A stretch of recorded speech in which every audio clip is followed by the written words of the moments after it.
Кыргыз чоролору коомдук бирикмесине Грозд айылынын жашоочулары аймакта иштеген кирип иш чыгаруучу Мен Келиюян ишканасында чет өлкөлүк жарандардын көбөйүп, жергиликтүү тургундарга жумуш орундарынын тартыш болуп жатканы тууралуу маалымдаган. Кыргыз чоролору коомдук бирикмеси облустук коопсуздук комитетинин жана башка укук коргоо кызматкерлери менен биргеликте аталган заводко барып текшерүүгө алганда ал жакта 73 Кытай жараны иштеп жатканы аныкталган. Алардын айрымдары жергиликтүүлөргө үйлөнүп, балалуу болууга да үлгүргөн. Бул жерде мына өзүңүздөр көрүп атасыздар, өкмөттөн 12 квота берилген экен. 9 квотанын негизинде булар азыр пайдаланып 9 адам гана иштеш керек кытайлык жаран.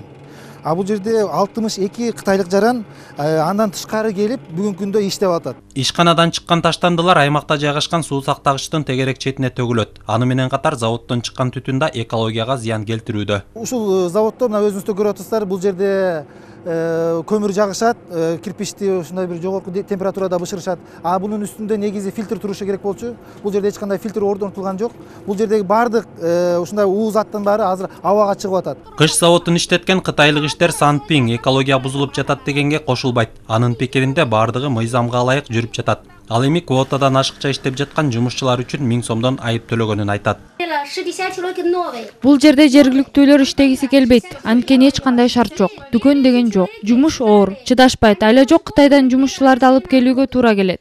Булар жакында эле келди. Керектүү документтердин баарын эми алабыз. Эмгек квотасынан тышкары келип иштеп жаткан жумушчулардын көпчүлүгүнүн жашы 17-18ге жаңы толсо дагы бизнес визасы берилген. Арасында окуу визасы менен кара жумуш аткарып жүргөндөр да кездешет. Эми баягы принцип бар эмеспи? Окуу жана окуу деп. Биз аларды сен окуа деп биз тем более биз чеп кое албайбыз. Себеби бизге ошол кайсыл окуу жайда окуп аткан болсо, алар окуу жай же болбосо билим берүү министрлиги аркылуу бизге запрос келет. Мына бул биздин студенттер ошолардын визасын окуусунун аягына чейин же болбосо 1 жылдык мөөнөткө узартып бергиле деп биз аларды узартып берүүгө милдеттүүбүз.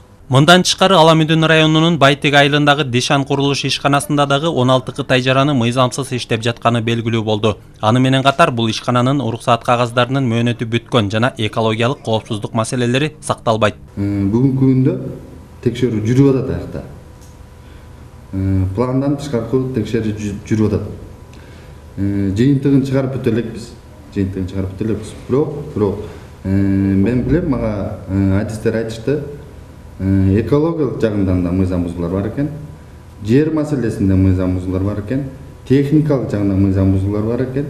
Ошол эле ишканадагы буга жоопкерчилик алыш керек. Эмне үчүн булар мыйзамсыз жарандарды алып келип иштеткендиги тууралуу ошол ишканадагы кайсыл компания болбосун, ишкана болбосун, аларды дагы сөзсүз жооп бериш керек да. Ошон үчүн бул жагы мыйзамда каралган. Кыргыз өкмөтү чет элдик жарандардын өлкөгө келип ар кандай тармактарда иш алып баруусу үчүн жалпы 13 000 квота берген. Бирок айрым маалыматтарга караганда мыйзамсыз иштегендердин саны 50 000ден ашат. Жолдош Жалил уулу, Алмаз Нурманбетов, Бекназар Шерманбетов, Коомдук 1 канал.